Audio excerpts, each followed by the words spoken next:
নমস্কার, আমি নিমাই ঠাকুর। আমার সামনে যে গাছটি দেখতে পাচ্ছেন এই গাছটির নাম হচ্ছে ভূতরাজ।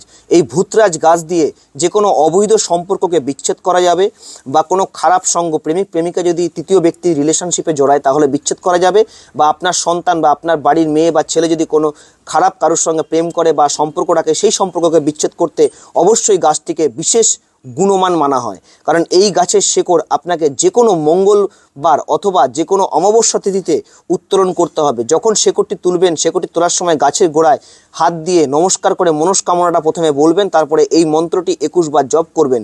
মন্ত্র ওম নমো নারায়ণায় অমুকেশ্ব অমুক, প্রথম অমুকেশ্বতে আপনি যাকে বিচ্ছেদ করবেন তার নাম বলবেন, তারপরে আপনি আপনার নিজের মানুষের নাম বলবেন, তারপরে নে ন সহ বিদ্বেষণং কুরু কুরু সহা, এই মন্ত্রটি 21 বার বলে এই গাছের শেকড় তুলে শেকড়টিকে আপনি নিজের বালিশের নিচে রেখে 7 দিন শুয়ে 8 দিনের দিন যদি প্রবাহিত জলে ভাসিয়ে দিতে পারেন, তাহলেই দেখবেন মাত্র 72 ঘন্টা থেকে 5 দিনের মধ্যে বিচ্ছেদ হতে বাধ্য হবে। নমস্কার, জয় মা কামাখ্যা।